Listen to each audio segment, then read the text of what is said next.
Questão 47, o que ela vai dizer pra gente, tá? Na perspectiva do autor, as tradições e os costumes sociofamiliares sofreram alterações no século XIX, decorrentes de quais fatores? Novo Correio das Modas, publicar ficção meados, um estudo da revista Femininas ditadas pelos irmãos. Opa, a fonte me entrega. Sempre leia o que a gente chama de perigrafia, tá?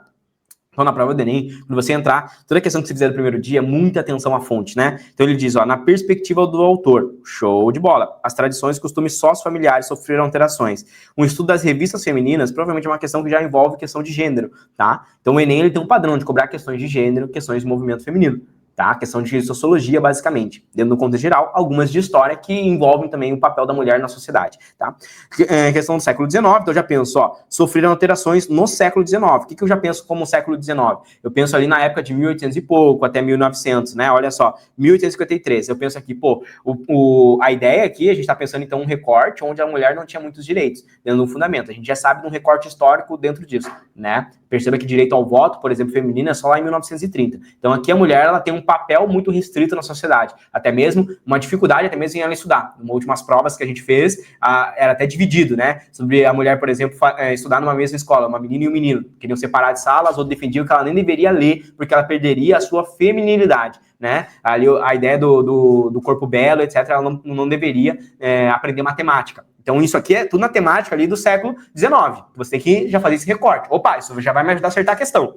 Beleza. Decorrente de quais fatores? Então, vamos entender. Felizes tempos eram esses. As moças iam à missa, à madrugada. De dia, ninguém as via, e se alguma, em dia de festa, queria passear com a avó ou a tia. Havia de ir nas cadeirinhas. Bem razão ter os nossos velhos de chorar por esses tempos, em que as filhas não sabiam escrever, e por isso não mandavam nem recebiam bilhetinhos. Olha só. Antes de eu ler a questão, eu nem li a questão, né?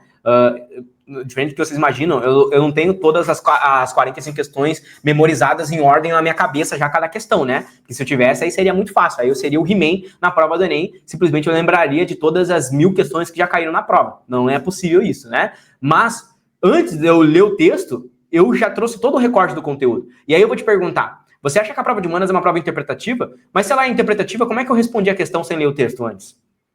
Porque eu já disse para você que nesse século, nessa época, as mulheres eram restritas a ler, isso envolvia uma estratificação, uma hierarquização, né, social, e isso era até uma questão de dominação de corpos, que já caiu na prova do Enem em 2022, né, a dominação sobre o corpo belo feminino, o corpo que não deveria aprender matemática, que não deveria ir para a escola, deveria estar restringido ao papel, né, o papel da mulher condicionado ao papel do lar. Como é que essa questão de interpretação, se eu estou respondendo ela sem ler o texto antes? Entendeu? Então, olha só o fundamento que você precisa ter para poder avançar. Bom, ele vai dizer o seguinte, ó, na perspectiva do autor, as tradições e os costumes sociofamiliares sofreram alterações no século XIX, decorrentes de quais fatores?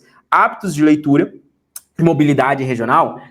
Será que foram os hábitos de leitura que, né, que provocaram ali essas mudanças, né? E mobilidade regional, o que envolve mobilidade regional? Se eu fizesse um recorte de pensar que hábitos de leitura pode ter influenciado, como diz o texto, saudade quando as filhas não sabiam escrever e por isso não mandassem bilhetinhos ali e tudo mais, eu posso pensar que agora elas já estão aprendendo a ler e talvez isso vai influenciar a cultura, mas por que mobilidade regional? E esse é um cuidado que você tem que ter. Mobilidade regional, basicamente, envolve você se mudar, né? Você se mudar para uma outra região. E aqui eu não posso condicionar isso às mulheres se mudarem para uma outra região, né? Em nenhum momento o texto diz sobre mobilidade regional, sobre mudança da região. Então é um bom distrator. Eu não eliminaria essa questão logo de cara, mas eu ficaria aqui, opa, hábitos de leitura até pode ser, mas mobilidade regional, circulação de impressos e trânsito religioso. Cuidado. O texto, ele cita aqui a ideia da missa, mas o problema não é a questão religiosa, tá? O problema é justamente uma nova cultura que está vindo, como, por exemplo, agora, as moças iam à missa de madrugada. De dia ninguém as via, e se alguma em dia de festa queriam passear com a avó ou a tia,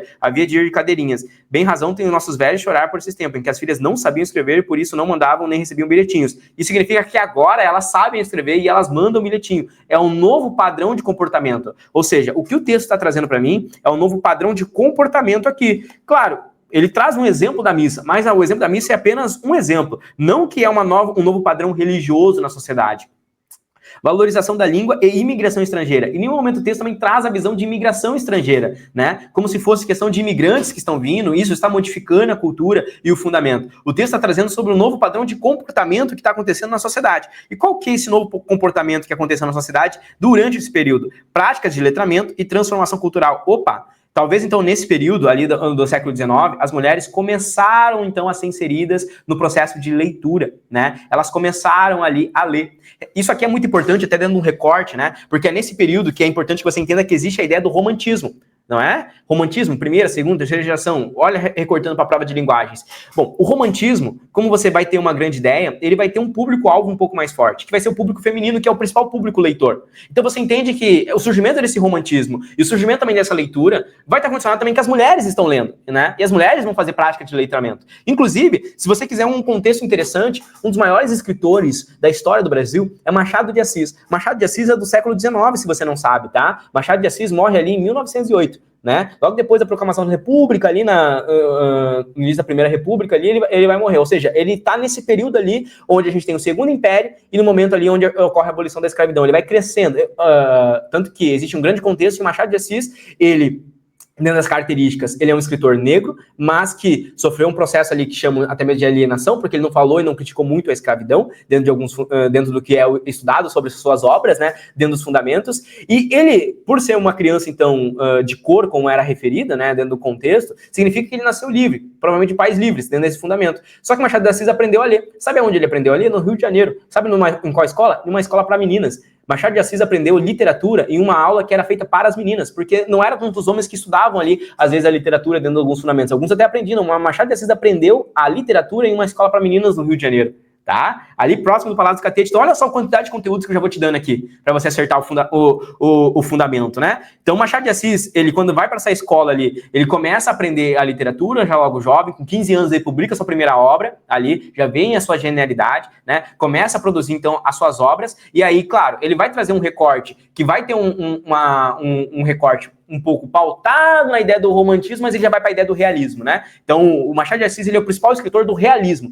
O que é realismo? Realismo é você tratar a realidade, não é? É esse fundamento que você tem que ter, tratar a realidade. E muitas vezes ele tratava a realidade com ironia. Por que com ironia? Porque essa é uma forma dele criticar. Então, a maioria das suas obras expõe a realidade através da crítica, através do humor e da ironia, né? Isso basicamente é Machado de Assis. Então, pensa o fundamento aqui. Então, Machado de Assis, nesse período, estava aprendendo a ler nas aulas de literatura com aulas com meninas, tá? Olha só o funcionamento do que a gente precisa entender. Então, circulação de impressos, não. Valorização da língua e imigração estrangeira, não. Prática de letramento, sim. Flexibilização do ensino e reformismo pedagógico, opa. Flexibilização do ensino até está parcialmente correto, porque se eu estou falando que as mulheres estão sendo inseridas no processo educacional, eu posso pensar que o ensino então está sendo flexibilizado, as normas ali dele. Mas reformismo pedagógico, não. Por que reformismo pedagógico? Porque o reformismo pedagógico seria você fazer uma revisão pedagógica do que está sendo ensinado. Mas o que está sendo ensinado não mudou. O que mudou foi a cultura, o padrão de quem pode receber o conhecimento. Mas matemática continua sendo matemática, literatura continua sendo literatura.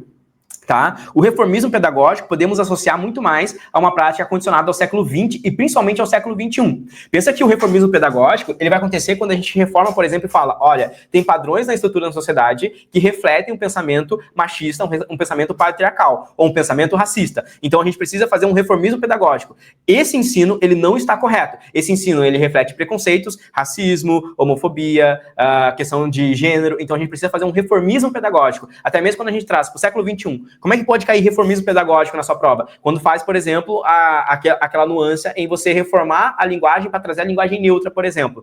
A ideia da linguagem neutra é você querer cobrar um reformismo pedagógico, entende? Porque você estaria falando, olha, o que foi ensinado até aqui precisa ser mudado, entende? Tem que trazer uma nova nuance. Então isso é o reformismo pedagógico. Mas nessa época, não tem reformismo pedagógico. O ensino é o ensino, ele continua a mesma coisa. O que está acontecendo é uma mudança no padrão da cultura. Você entendeu? Você compreendeu a nuance dessa questão? Né? Então percebe que toda a questão ela é muito mais complexa e inteligente do que a gente imagina, né? Quando a gente faz a questão, às vezes a gente marca ali e fala assim, pô, marquei, tô voando, acertei. Mas será que você acertou mesmo? Você só sabe se você acertou se eu te colocasse agora aqui ao vivo, sentado comigo e falar assim, galera, eu quero que você explique essa questão para todo mundo. Por que não a letra E? Por que não a letra A? E é isso que você tem que se perguntar essa semana, quando você estiver fazendo a prova, né? Por quê? Por quê? Por quê? Tá? É justamente isso que você precisa entender sobre o funcionamento dessas questões. Se você gostou dessa resolução, então espera para ver o que é ter aula de todos os conteúdos para a prova do Enem dos principais vestibulares dentro da minha plataforma de estudos, que é a plataforma Memorize. Eu dou aulas ao vivo de todos os conteúdos que caem nas provas, principalmente aprofundando a nível medicina para biologia e química. Dentro do Memorize, você tem acesso a trilha de estudos, aulas gravadas, listas selecionadas, materiais e apostilas, resumos, um banco com mais de 170 mil questões, sistema de flashcards próprio integrado dentro da plataforma com mais de 5 mil flashcards, acesso a monitores que irão te orientar, comunidade de estudos, mentoria preparatória para a prova do Enem e também os vestibulares mais específicos e difíceis